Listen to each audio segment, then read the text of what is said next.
sher woliif godhaa ijoollee oromoo akkuma seentaniin viidiyoon waraabu jedhee waadaa ofii seeneen ture garuu hin dandeenye. waan baay'ee nama hudhutu jira. wanti biraa gochuu dadhabnes dubbanneetuma baafanna enneetuma iyyuu. sher woliif godhaa mee akkuma seentaniin sher woliif godhaa please.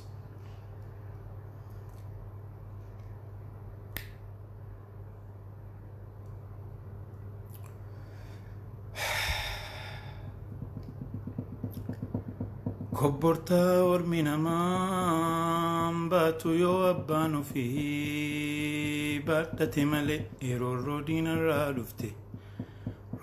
diinarraa dhufte maaltu namaa dhoo abbaa dhowwata malee maaloo.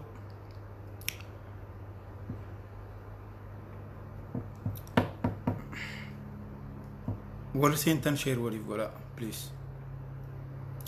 rakkoo koo gubaa koo kanaasuma irratti obbaafadhe sinumaan biraan ga'uudhaaf malee furmaatatu jiraaf miti. garuu haa ta'uuti immoo namni baay'een akka dhaga'uu fi rakkina keenya waa furmaata yoo dhabnes rakkoo keenyaaf homaa gochuu yoo dhabnes gumaa baasuu yoo dadhabnes namaa gadi yoo taanes dubbanneetuma of keessaa baafanna amma lubboodhaan jirrutti jechuudhumaaf malee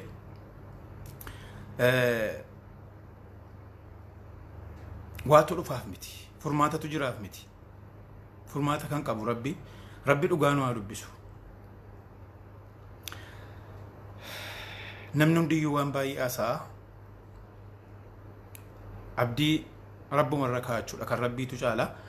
garuu immoo akka uummata oromootti akka yookiin immoo dhalataa ilma oromoo tokkotti wanti abdii namatti toru baay'een hin jiru dhugaa dubbachuudhaaf. waggoottan wayyaaneen biyya Itoophiyaa bulchaa turte waggaa 20 amma gara waggaa 30tiif deema. abiyyiinis ilmuma isaaniiti waan ta'eef waggaa kana gidduutti eebbisaa addunyaa wayyaaneedhaan ajjeefameeti kan inni karaara reeffisaa karaara harkifamee reeffisaallee akka hin taane ta'ee bade. oromoon gumaa baafnatuma jedhu gumaa Usmaayyoo Muusaa gumaa eebbisaa addunyaa gumaa wareegamtoota hunda kan maqaa dhahamee hin dhumne hunda kan nadhii gammadaa utuu hin baasin Hacaaluu Hundeessaa utuu isaaniif boo'u kan inni arra jiraanne eebbisaa addunyaatiin Usmaayyoo Muusaatiin jedhee utuu isaan maqaa waamuuti kan inni nyaatame. garuu immoo haa ta'u malee ummata gumaa baasu waan umrii dhaladhee arra ga'e kana keessatti anatu gumaa eebbisaa addunyaa baase jedhee nama karaatti ba'ee dhukaasee diina ajjeese tokko nagarre dhugaa walitti himnaa jechuudha. waan keessa koo jiru oromoo waan hin dhoksu hin qabu. diinatti gadi ba'ee rakkina koo yoon himachuu baadhes oromoo garuu rakkina oromoo hin dhoksu. wanti jechuu barbaadu kamumaafiyyu wanti diraamaa hojjetamaa jiru kanarratti namni baay'een jechuudha. keessumaayyuu uummanni biyya keessa jiru uummanni sooshaal miidiyaa kanarra jirus olii gadi borcamaa jira. diraamaan sobni yeroo baay'atu dhugaa namatti fakkaata waan ta'eef sher woliif godhaa please akkuma seentaniin. maaliif waan ta'aa jiruu fi waan amma durallee ta'e waan fuulduraaf illee ta'uu deemu irratti wal hubachiisuu danda'u qabna. yoo xinnaate dhugaa qabannee aduunu yoo xinnaate duuti bishaan iyyuu fe'ee nama ajjeesa namni tu midhaan nyaatu iyyuu fe'amee du'a waan ta'eef dhugaa dubbataa aduunu dhugaa qabaataa aduunu dhugaarraa maqnee hin du'in. maaliif yoo dhugaa dhiifnee duune arri keenyas bor keenyas hin bada waan ta'eef jechuudha. wanti jechuu barbaadu Hacaaluu Hundeessaa akkuma rukutameen wanti baay'eetu jira, diraamaa baay'eetu jira. akka inni rukutameen intalli Lamrot kamal jedhamtu sun isa duukaa turte. isa duukaa Hacaaluun biyya Itoophiyaa sana keessatti waan baay'ee xiinxaluu danda'u qabdu jara keenya. biyya Itoophiyaa sana keessatti konkolaachisaan harka mirgaarra taa'eeti kan inni makiinaa konkolaachisu. Hacaaluun suuraa gaaf sanaa agarreerra hundumti keenya waliin agarree dhiigni Hacaaluu Hundeessaa bakka fireeniin qabamu jira, bakka konkolaachisaan itti hirkatu wambarii irra jira jechuudha. Hacaaluun gara kamiin rukutame? gara mirgaarraa rukutame. Itoophiyaa keessatti konkolaachisaan gara kam taa'ee konkolaachisa yoo jettan gara bitaarra taa'ee konkolaachisa. kanaaf Hacaaluu Hundeessaa kan rukutame yookiin magaalaa keessatti namni snaayiperiidhaan yookiin kilaashiidhaan fagoorraa hin rukutu halkan. Hacaaluu Hundeessaa yookiin intala bira jirtu sana tilmaama rabbi dhugaa nu haa dubbisu. garuu intalli sun bira jiraachuun parsantii 100 dhugaadha. odeeffannoo aan qaburraa jechuudha. odeeffannoon kun immoo tika mootummaa keessaa ba'e. Hacaaluu Hundeessaa shugguxiidhaan yookiin nama gara mirgaa taa'ee jirutu iyyuu cinaacha isaa gara mirgaatiin rukute. Nama gara mirgaa isaa taa'ee jiru shugguxiidhaan jechuudha. Yoo kanan taane nama gara mirgaa jiru sana buguseetiyyuu namni kan biraa shugguxiidhaan rukute jechuudha. Kanaaf intalli akkuma Hacaaluun rukutameen utuu lubbuun isaan ba'in eenyutti bilbiltee tikoota Abiyyi jechuudha. Ijoollee afaan Oromoo dubbatan ijoollee Oromootti bilbilte. Tika mootummaa kanaatti jechuudha. Ijoolleedhuma Oromootti bilbilame. Maaliif isaanitti bilbilame jalqaba? Maaliif tika mootummaatti bilbilame jalqaba? Tika mootummaatti jalqaba maaliif bilbilte mucaan? Ishiitu bilbile. Warra bilbilli kun itti bilbilame keessaa informationiin kun nu ga'e. Maqaa isaanii ammatti waamuun hin barbaachisu. Maaliif dhugaa baay'eetu dhokataa jira. Namni akkuma lubbuun koo lubbuu Hacaaluun caaltu lubbuun koo Hacaaluudhaaf habaddu akka afaaniin jedhamu kana miti. Nama baay'eetu dhugaa Hacaaluu awwaalaa jira Oromoo keessaa. Nama baay'eetu dhugaa Hacaaluu dhoksaa jira Oromoo keessaa. Artistoota Oromoo keessaa nama baay'eetu dhugaa Hacaaluu dhoksaa jira. Irra taa'aa jira. Namni jalqaba Hacaaluun yoo xinnaatee utuu lubbuun isaa keessa jiru namni sagalee dhaga'e yookiin akka reeffisaa akka inni du'ee lubbuun isaa keessaa ba'een reeffa isaatii ho'aa jiru kan bira ga'e tika mootummaatii fi Galaanaa Gaaromsaati. Ammaasitti wanti maqaa Galaanaa Gaaromsaa dha'uuf akka itti duulamuuf miti. Waan inni keessa jiru isatu Rabbitu beeka. Galaanaa Gaaromsaa garuu wanti inni beeku sirriitti jira. Biyya sana keessatti wanti isin hubachuu qabdanu Shimallisii fi Taakkalee Uumaafaa kan jarri miidiyaa irratti ba'anii boo'anu yoona waan dhugaa dhoksaa jiranuufiyyuu keessi jaraa ammaatee akkana bo'aa jiru malee du'a Hacaaluu qofaaf miti. Namni baay'een du'a Hacaaluu dhoksaa jira. Shira irratti xaxame Oromoon keenya dhoksaa jira. Maaliif? Maaliif beektu mootummaan kun garaa kutateera isaaniif illee hin taa'u. Isaanillee ajjeesuu danda'a. Yookiin sodaachisa daangaa darbetu irra ga'ee yookiin immoo erga Hacaaluun darbee biyyi kun maaliif jeeqamti waan jedhuun waan baay'ee seef godhanii dhoksaa jiru. Artistoonni Oromoo keessumaa yeroo sanatti bira ga'an iccitii kana uummata Oromootiif yoo xinnaati biyya keessaallee baqatanii ba'anii iccitii kana uummata Oromootiif kaa'uu danda'u qabu. Dhugaan jirtu intalli kun yeroo Hacaaluun ajjeefamu bira jirti kan isin jalqabatti bilbilte tika mootummaa Abiyyiiti. Ijoollee Oromooti immoo ijoolleen sun maqaadhaaf jechuudha. Ijoolleen sun ijoollee Oromooti. Tika mootummaatti bilbilame jalqaba. Maaliif tika mootummaatti bilbilame jalqaba? Eenyuun dhokachuufi? Balaan tokko yeroo mudatu balaa konkolaataa ta'u namni balaa konkolaataa ta'u yookiin immoo namni rasaasaan rukutamee du'uu yoo bakka sanatti du'e akka seera addunyaatti yoo du'ee lubbuun isaa darbe bakka sanaa hin fuudhamu. Jalqaba achitti kaameeraan dhufee qaamni seerri ilaallatu poolisiin qorannoodhaaf dhufee achitti kaameeraan viidiyoon waraabama bakki tokko rasaasni eessaan akka lixe eessaan akka rukutame mastaawutii kamtu cabe foddaarraan rukutame immoo keessaan rukutame wanti jedhutu iyyuu jira. Seera teknikaa keessatti jechuudha. Seera addunyaa keessatti reeffa yoo ta'e achiin kaafamu yoo namichi sun lubbuudhaan jiraate lubbuu isaa hambisuudhaaf jecha fuudhamee deemamaa jechuudha. Hacaaluun erga bakka sanatti du'ee maaliif viidiyoon maaliif suuraan kaafame maaliif dhokate? Eenyutu achii kaase jalqaba? Maaliif kanan gaafannu? Har'uma jechuudha wanti kana dubbachaa jiruu fi wanti kana dubbachaa jiruuf shira achi keessatti xaxamaa jiru yookiin waan miidiyaa irratti dubbatamaa jiru kana nuti amanna jechuu miti. Garuu namni amanaa jira. Biyya keessatti waan baay'eetu ta'aa jira. Akka asirraa olola oofnu kana miti. Uummanni Oromoo biyya keessatti warqoodaa jira. Uummanni Oromoo shakkiin itti uumamaa jira. Akka keenya kana hubannoo uummata hin qabnetu jira biyya keessa. Dhugumaa yidaa tarii shaniitu ajjeesee tarii Oromootu mucaa kana galaafatee waan jedhamutu kaa'aa jira deemaa jira biyya keessatti. Uummanni of sodaateera.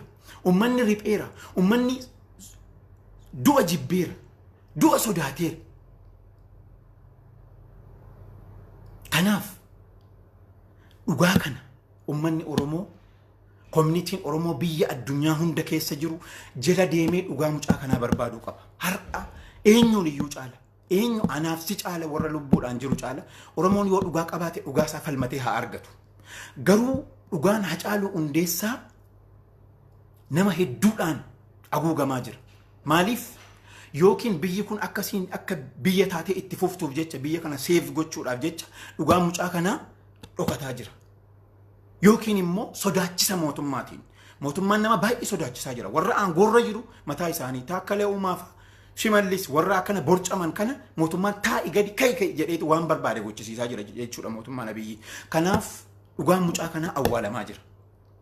dhugaan mucaa kana akka hin awwaalamneef miidiyaa warra harkaa qaban warri sagaleen jaraa dhaga'amu addunyaa keessatti OMN dabalatee kan irratti hojjetamuu qabu. Mucaa kana bira kan turte hintalli kun eessa seente? Eessatti galte? Eenyuuf bilbilte? Eenyutu qorate? Reeffa eenyutu lafaa kaase? Kan jedhu kana addunyaa biratti dhiibbaa uumuu danda'uu qabna. Jalqabbiin keenya du'a Hacaaluu Hundeessaa dhugaa Hacaaluu Hundeessaa barbaaduudha. Inni dhugaa Oromoota miliyoona 50 barbaadaa du'e waan ta'eef dhugaa Hacaaluu Hundeessaa barbaaduutu dirqama keenya har'a. Tokkoon keessan sobanii asirraa lubbuun koo lubbuu Hacaaluu Hundeessaatiif dabartu an bakka isaa du'u jechuuniif bakka isaa du'uun tokko miti. Biyya keessa Oromoonni iccitii du'a mucaa kanaa beekanu kan dhoksanii irra ta'aa jiran baay'eetu jiru. Wanti kanaa waliin jiru. Ijji mirgaa keenya Hacaaluu Hundeessaa dhabame. Ijji bitaa fi ijji mirgaa keenya qabame. Jawaar Mohaammed hidhame, Baqqalee Garbaa hidhame. Yoo uummanni Oromoo keessaaf alaan callisee du'a Hacaaluu irratti homaa tokko dubbachuu dhiisee taa'ee boriitu Jawaar Mohaammed yoo dhabamsiisan akkuma Nadhii Gammadaa, Baqqalee Garbaa yoo dhabamsiisan, Dajanee Xaafaa yoo dhabamsiisan eenyuun gaafachuufi? Jireenyi ati arra biyya namaa keessa jiraannee ilmaan keenyaaf hawwinu kun ilmaan kee kamtu keessa jiraata biyya sana keessa? Akkamitti jiraachuufi? Akkuma waggaa arfan darbe bara 2016 2015 hiriiraan karaan cufamee lagannaa gabaatiin waanuma akka sanaatiin mootummaan kun waan jilbeenfatu sanitti fakkaata. Kun of sobuudha. Of sobuudhaan siin jedhe. Maaliif of sobuudha beekta? Kaleessa nu wajjiniin turan siistama kana beeku. Taayyee Danda'atu siistama kana beeka. Hangaasaa Ibraahimtu siistama kana beeka. Shimallis Abdiisaatu siistama kana beeka. Siistama kaleessa Jawaar ittiin ummata kana qeerroo of jala hiriirsee ittiin qabsaa'aa ture. Siistama kana beeku waan ta'eef siistama kana itti nyaatameera. Siistama kanaan deemuun dhugaa Hacaaluu arguun dhugaa Oromoo baasuun bilisummaatti ba'uun karaansaa fagoodha. Siistama biraa barbaaduutu barbaachisaadha. Hayyoonni Oromoo hayyoota kumaatamaan lakkaa'amu qabna addunyaarraa jennu kun akkamitti karaa biraa fala biraa akkamitti barbaaduu dadhaban? Okay, waan tokkoon sin gaafadhamee Oromoo warri na dhageessanuuf warri kana boodallee viidiyoo kana dhaggeeffattan. Amma kanatti torban kana guutuu erga Hacaaluu Hundeessaa du'ee awwaalchisaa akka itti salphanne agartan. Awwaalchisaa salphatee ka'ee miidiyaa irratti akka itti salphataa jirru argaa jirtu. Kana booda gaafa torbanuma kanatti aanee yoo intarneetiin baname mee waanuma tokkoon sin gaafadha. Ijaarsuma Oromoon qabu. Torban kanatti aanee intarneetiin yoo baname karoorri itti aanu maali? Karaa cufuudha. Karaa cufuu booda hoo? Gabaa lagannaadha. Gabaa lagannaa booda hoo? Ijaarsa Oppiidiyoo ijaarsa Biltsiginnaa kutaa Oromiyaa keessa jiru diiguudha. Diiguudhaaf ijaaruun barbaachisaadha. Boroo mootummaa keenya jennu biyya keenya jennu ijaaruudhaaf bu'uura maalii qabna? Utubaa maalii qabna? Tarsiimoo maalii qabna?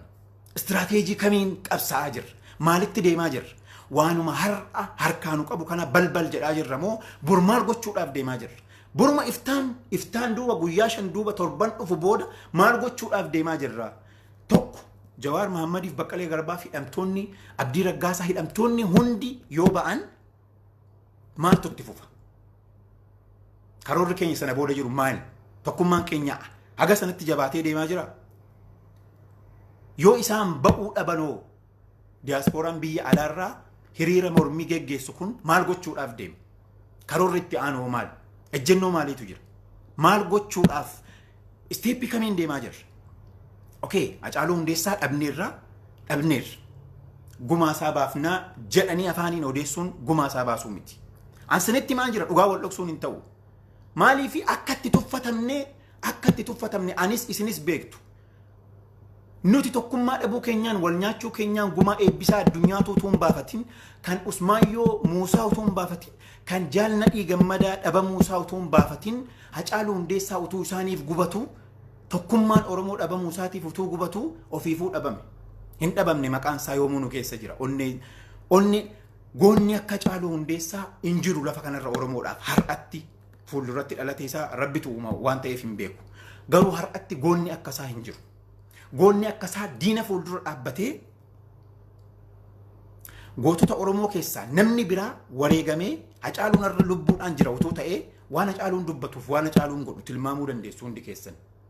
Garuu goonni har'a gadi ba'ee an wareegamaaf jedhee biyya sana keessatti tokko dhukaase amma yoonaatti hin jiru maal jettu? Of course ijoolleen qeerroon garaa qullaa gadi baatee rasaasaan waadamteetti namni murtaa'e garuu sana booda mootummaan sanayyuu mootummaatti dhukaasee ajjeesee garagalchee dhumayyuu immoo faallaa isaatiin uummatatiyyuu ka'ee qabeenya balleessee nama nagaa irratti sibiilii irratti tarkaanfii fudhatee uummata ajjeesee akkana godhee jedheetiyyuu deebisee dhuma. Fiilmii dalagamaa jiru harma muramee sooshaal miidiyaa irratti maxxanfamaa jiru argaa jirra jechuudha. Waan bara 2018 biyya biraa irratti ta'e. Ofuma keenyaan kiyyoodhuma keenya keessa seenaa jirra. An kaleessaaf dheengaddallee wanti maxxansee dubbataa ture ijoolleen keenya warri dhaaba kamiin iyyuu hadeeggaran warri ammaan dura jecha hin taane fayyadamanii gootota irratti jecha hin taane jibbaa keessoo qabaatanii miti Hacaaluudhaaf yookiin Jawaariif jibbaa keessoo qabaatanii miti ijoolleen shanee deeggaranus kamiyyuu haa ta'u akka dhuguma Hacaaluun ajjeefamu barbaadanii miti garuu jecha isaan dubbatan karaa nu saaqnerra karaa sareen saaqxerra waraabessi baatee nu nyaatte. Waan ijoolleen shanee kaleessa dubbataa jiran sana isaan hin beekan nu keessa jiran hangaasaatu nu keessa jira taayyee danda'atu nu keessa jira waan nu barreessinu waan nu dubbannu kana har'a guyyaa irraa yeroo kanatti jechuudha intarneetiin Itoophiyaa keessaa cufamee warroonni intarneetii fayyadamaa jiran hin jiru tika mootummaa keessa warri basaastonni hundi intarneetii fayyadamaa jiru garuu sareen nu keessa jirtu yoomillee hamma qulqullooftutti akkanumatti bu'aa jiran jalqaba irrattis dhuma irrattis dhaamsi koo Oromoo eenyuun iyyuu ta'e abbaa feete deeggarii oromummaa kee qabadhu qulqulluu ta'e du'i lafa kana irratti ati walatta hurran aish hurrak wa muut hurr ati bilisa birmaduu taatee dhalatte birmaduu ta'e jiraadhu birmaduu ta'e du'i rabbitu akkanatti si uume waan ta'eef birmaduu taatee haati kee si dhaltee garba taatee jiraattee garba taatee hin du'in afaaniin illee yoo dubbachuu ta'e dhugaa dubbataa du'i garuu har'as boris har'a isaan wanti diraamaan ija keenya baladhaa ija keenya banachuu danda'uu qabna isaan yoo maal godhan afaan Oromoo fi Oromiyaa jilbeenfachiisuu akka danda'an sirriitti karoorfatanii ammaan dura waan taayyeeniif hangaasaan fa'aa maxxansaa turan waan kaabinoonni biltsiginnaa maxxansaa turan akkamitti daganne ammaan dura Jawaar Mahammad karaa kamiin iyyuu seera jala inuma oolaa inuma hidhama waan darbeef inuma gaafatama gaafa jedhan sana isaan kiyyoo nuu tolchaa turan yoo maal goone ummata Oromoo jilbeenfachiisuu dandeenya Jawaariin illee kophaatti argannee qabuu dandeenya kana gochuudhaaf namni jabaan tokko ajjeefamuu qabaan kun